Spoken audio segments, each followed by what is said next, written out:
Je veux maintenant vous parler de la différence entre la marge et la rentabilité. La marge, c'est ce que vous dégagez par rapport à vos ventes. Vous avez réalisé des ventes, vous défalquez vos coûts opérationnels et vous obtenez un résultat, par exemple un résultat d'exploitation ou un résultat opérationnel. La marge, ça consiste à dire, pour 1 euro de vente, qu'est-ce qu'il me reste à la fin en résultat, après que j'ai déduit tous mes coûts. La rentabilité, c'est un peu plus compliqué. C'est plus une question d'efficience. La rentabilité regarde aussi le résultat que vous avez dégagé, mais elle ne le compare pas au volume des ventes que vous avez faites, elle le compare plutôt à tous les moyens que vous avez dû mettre en œuvre pour dégager ce résultat. C'est-à-dire, la rentabilité se préoccupe du poids du capital que vous avez dû immobiliser pour réaliser une certaine performance. Prenons un exemple. Dans la production d'électricité, l'électricité produite de manière nucléaire offre une bonne marge.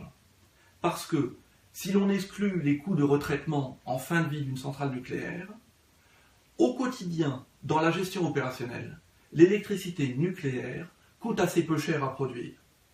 Cela veut dire qu'une société qui se fonde essentiellement sur la production nucléaire d'électricité va avoir un bon taux de marge. Par rapport à ses ventes, elle aura relativement peu de coûts de production et il lui restera beaucoup de résultats. Ça, c'est un taux de marge.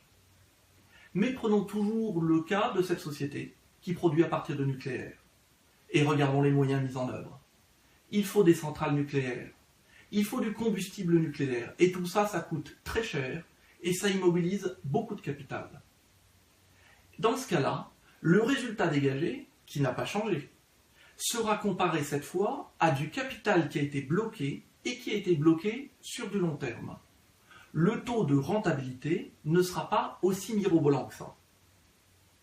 Il s'ensuit que quand vous avez une activité, vous devez regarder 2 indicateurs qui en feront émerger un troisième, qui est souvent un peu caché. Premièrement, vous devez regarder votre taux de marge. Pour 1 euro de vente, combien est-ce que je dégage de résultat? Deuxièmement, vous devez regarder votre niveau de rentabilité, qu'on peut redéfinir en disant « Est-ce que j'ai besoin de mobiliser beaucoup de capital dans ce métier pour atteindre un certain niveau de résultat ?» Ou bien, pour 1 euro de moyens engagés, combien je dégage comme résultat annuel? Ça, ce sera votre taux de rentabilité. Et en fait, le troisième indicateur qui fait le lien entre les deux sera ce qu'on appelle la rotation d'actifs. La rotation d'actifs, ça consiste à voir si votre capital immobilisé génère beaucoup de flux d'activité, c'est-à-dire beaucoup de ventes ou pas. Si vous avez très peu d'actifs et que vous faites beaucoup de ventes, par exemple, vous êtes dans le négoce, ou bien vous êtes consultant, ou vous êtes dans une activité de service, avec très peu d'actifs, vous avez un très fort volume de vente, vous avez une très forte rotation d'actifs.